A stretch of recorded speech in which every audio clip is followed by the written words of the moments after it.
A very good evening to you all. A difficult task for me. Just had you heard experts' view. I'm a practicing HR manager, having spent 32 summers and winters in various Indian and multinational organizations. Also a challenge to speak to distinguished audience. I can spot some of them here. However, nonetheless, I would like to do justice. I have had the opportunity of working very closely with top talent, which we call as executive talent in Indian and multinational companies. I would also bring in some of the research findings to drive home some of the points. I remember years back in one of the summit where Mr. Narayanwat was there. He was telling that every day when our talents leave the office in the evening, we really have to ensure that he or she comes back the next day. It's a challenge, my dear friend, because we can't take people for granted. For the people who are good and people who are really the so you call the top talent, key talent, or whatever name you use, they are really scarce in nature. You might have a lot of people, but however, ensuring that all these people are taken care of, the more the talent in the organization, more is the opportunity for you to work with them to see that they grow in the organization. So I will bring before you some of the myths and the facts about the executive talent. What a time demands to excel in a global enterprise. I had some first-hand experience of managing the same. What really makes a difference, and finally the development strategy inside from the top organization. I'll start with a small survey where recently Booz and Allen Company has done the study. They have brought out that CEOs excuse me, hired from outside a company are nearly twice as likely to be forced out as those promoted from within. I just want to bring to the fact that as one grows in the terms of hierarchy and gets to the top positions, the question always comes whether you really are going to make a difference. And as you know, the span of retention of these people are becoming shorter and shorter. So in this kind of situation, how we are going to address the situation? Because at the end of the day, a long-sustaining persons who understand the culture, who understand the organization only can make a difference. However, it purely depends on what stage the organization is. Whether it's a startup organization, where I'll give you some examples how we attract and develop talent, or the organization is a steady state. The current company, Raymond, where I'm working, then also what kind of interventions we do to ensure that we develop talent and see that they work and grow in the organization.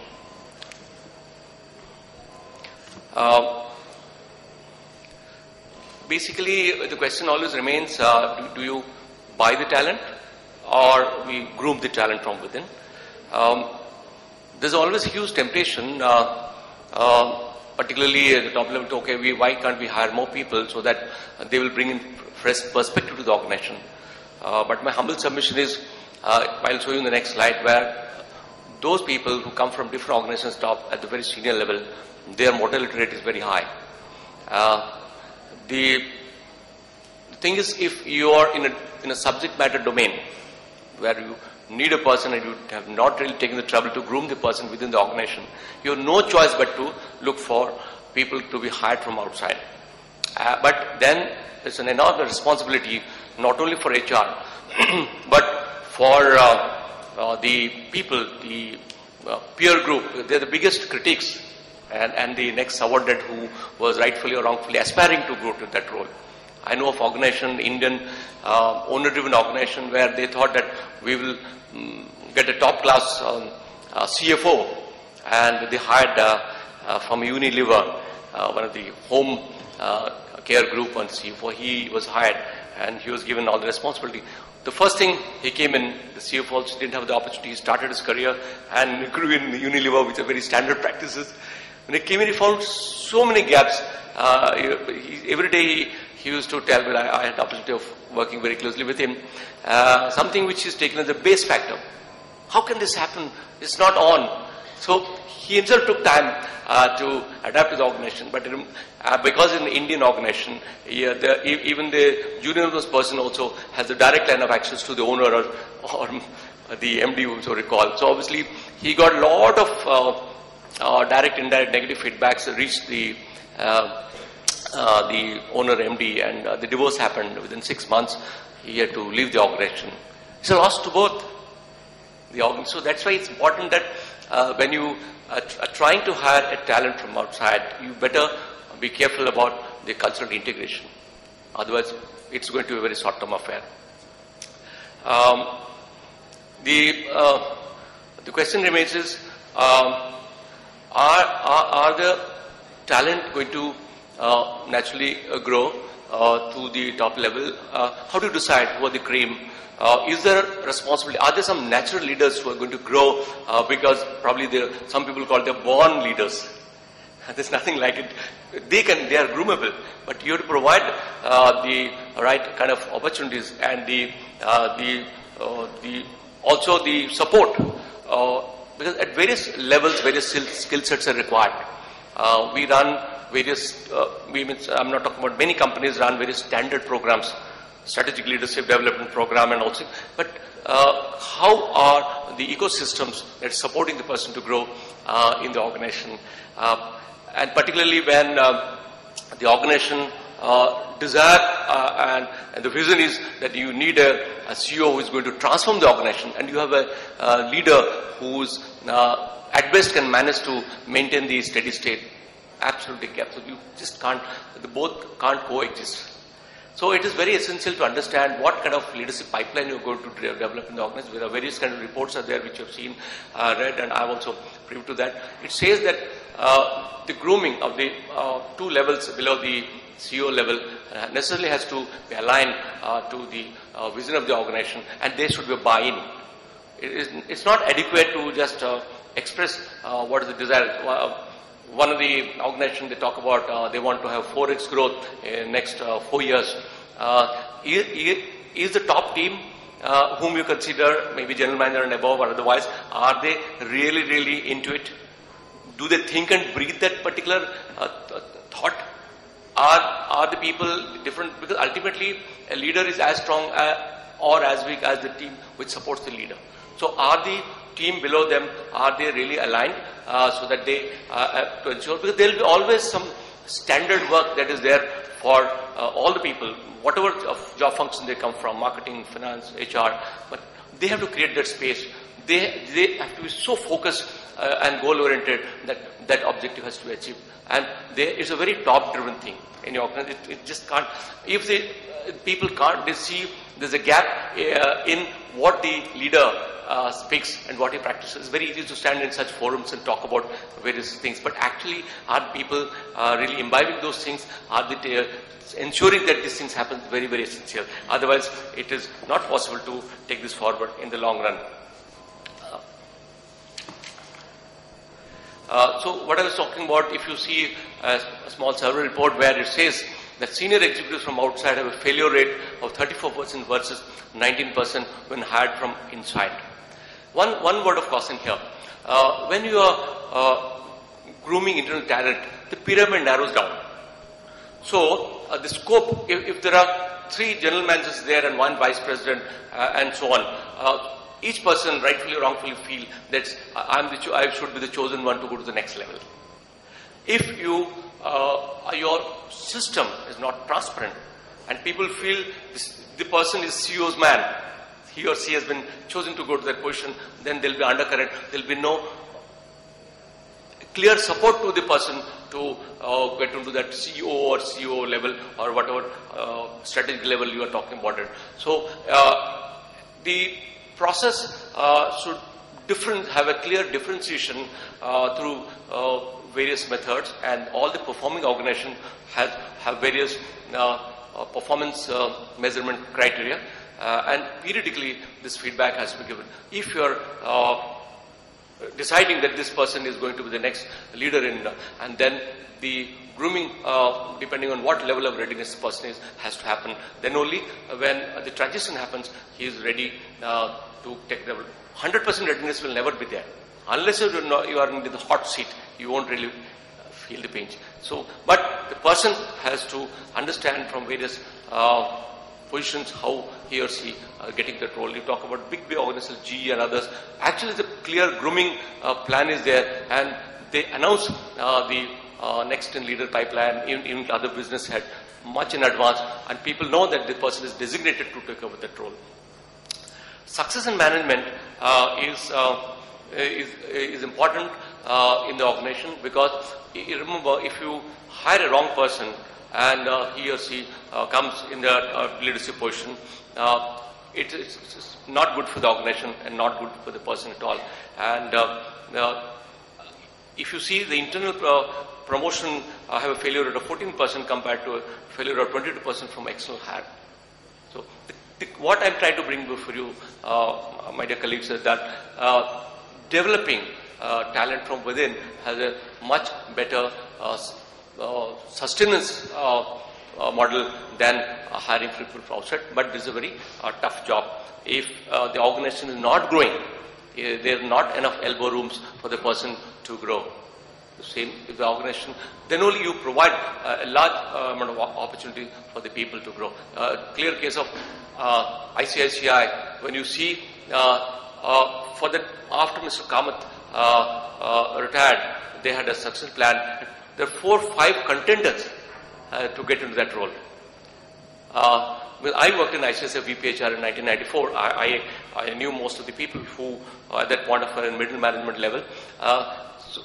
So Chandra Kochhar became CEO, and at least 3 to 4 people, I don't have to name, they all left the organization. However, they have been in a very important position in other organization. So you have to be prepared for that. Because another example is Hindustan Unilever. They really groom people in a very, very structured way. But however, when it comes to top, you see that only one person gets into position.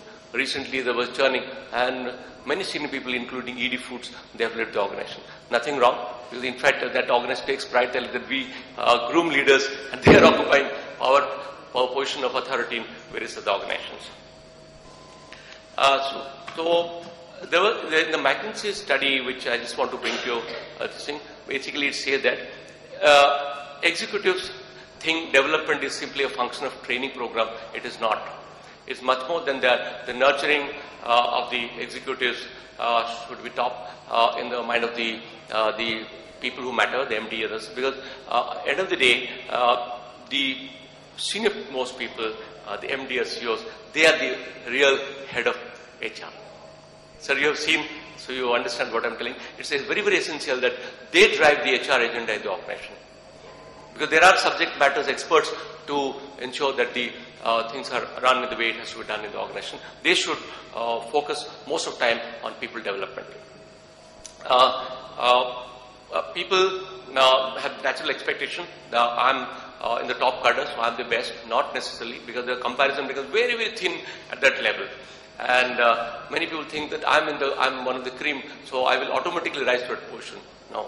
So the dipstick study to various interventions have to be brought to their mind, so they realistically see where they stand. So the nurturing and grooming process is like a journey. It is not just 1 2 years, okay, tomorrow you decide and sit, then who are the people in the pipeline and decide. Because the danger is, if the process is not transparent, there will be more damage to the system than taking care of the people, and which is long lasting. Because people have wrong person in the organization, you will not be able to attract even good talent if you really don't do it in a very proper way. What really makes the difference? On-the-job experience is for the appropriate job is essential. However, multinational companies particularly, they have very good system of placing people in other countries. They transfer them and put them in various positions and ensure that they also have the experience of multicultural handling of people that enriches them. Recently, the reverse thing has happened. Many people who are working, expats as well as Indian people, when they are required to translate, no, India is the hub, India is the happening place. I've seen this trend. They come and they want to have a stint to work in India. So that's a good thing. You have to provide headroom and elbow room people. There should be authority with the responsibility. Just giving a designation doesn't help. If the power center rests with the MD, other people have to consult for everything, then the real grooming doesn't happen. There should be scope and also variety in the job, and it should be perceived by other people. Many times people grow to a function, they become CEO, but the support functions like HR, finance, never reported. If somebody comes from marketing stream, still he or she focuses more time in that area only. In turn, this comes as a, I would say, baggage, so they are not able to do justice. So it's essential that if somebody is getting that role, even the support functions which are very crucial, they should have some stint. I know of HUL where Mr. Dadis and others, they actually worked as Vice President HR before they became Head of HUL operations. It makes a lot of difference because they can see the other side of this. Otherwise, they will consider these functions as okay, is required to be there in the organization. But to talk to the public, you will always say HR, human resources is the most important resource in the organization. They make the difference. They're all time-tested. People keep on talking, but there should be experience from the CEO itself. Because I have seen in organizations, to give an example, where in a day's time, if HR head used to want to get some time from the CEO, his pecking order will be towards the end, because while he keeps on call the marketing head, then the finance head, supply chain head, and while he's packing his bags to go home, and the driver is already there in his room, he's telling, hello my dear HR friend, do you think is that all that important? Can it not for tomorrow? It continues to wait. That day never comes because every day is like this, only HR head only gets the time at the end. That should not happen. High potential level, whom you term as high potential, there should be a proper selection process. I will give a Raymond example to illustrate that point. They should be moved to a challenging roles. So they should be tested. They're not in one silo. The jobs need not be different functions, can be different geographies. In India, somebody wants to be a national sales head. If he's just worked in as Western region head, if you make a national head, this will be a disaster. At least 2 to 3 regions the person should go. Then only he has seen the flavor different, because nuances of handling people and the customers are quite different. So good organization rotate people into at least out of 2 to 3 regions before they make somebody as national sales head. Also the job, what is required to be done has a lot of cultural connotations. So people should be acclimatized to that. Please provide the opportunity to make mistakes. And don't pull up people just because they failed. Because failure is a great opportunity to learn and then improve on what they have made mistakes. Respect for subject matter experts in India is very less. I have seen in foreign countries with the opportunity to spend time. I was in Japan for close to a year and also in the US on a Rotary Scholarship. I have seen the respect for the subject matter experts, the designers, or you talk about any supply chain head or whatever it is as important as a general manager person. In India, people are more than trying to push themselves to get into the general management category. So that is not correct. Then you lose out on the subject matter. My colleague can bear the fact, because even IT people said you have to give equal importance to people who are the subject matter experts. It's very difficult to replace such talent.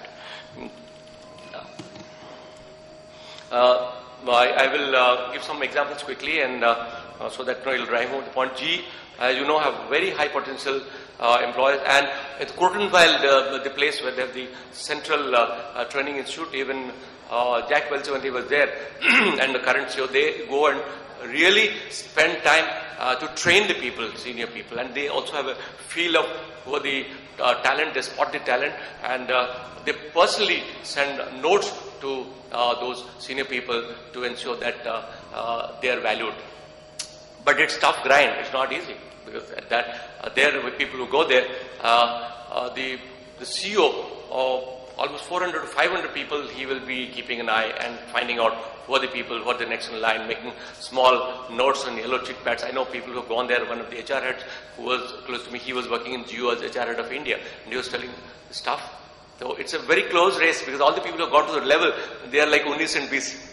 So it doesn't go unless they have to make it different. They have to show that they're different than the other people sitting in the training place or the interaction place wherever they are. Infosys is like an Indian multinational. There are people working in various places, and you have said enough. So I don't need to go into details. But however, the Infosys Leadership Institute and others have already have very distinguished panel members and talents who continuously look at the leadership development. Unilever, I have already explained how they create a pool of talent. ArcelorMittal is an Indian multinational, and Mr. Lakshmi Mittal has really made this company grow in various parts of the country. And one important thing is he is known to pick up second the startup companies and otherwise and grow them. So the fact remains that if you don't have that kind of people bent of mind, the normal CEO or the talent will not be able to survive and thrive in those places, because hostile climate sometimes. When there's a takeover is there, already the team below working and not aligned to your style of management. Tough call. So there the kind of talent that's required at executive level is different. ICICI, where I've worked, and I know for sure there's a lot of work being done to ensure that the pipeline is maintained. The last example I will give, Raymond, before I close in next 3-4 minutes. Raymond, we started this intense process of developing top leadership. This thing we have something called Raymond Leadership Academy, and the selection to that is very strict and stringent. First of all, people with a very high score in the performance management are only eligible to apply for that.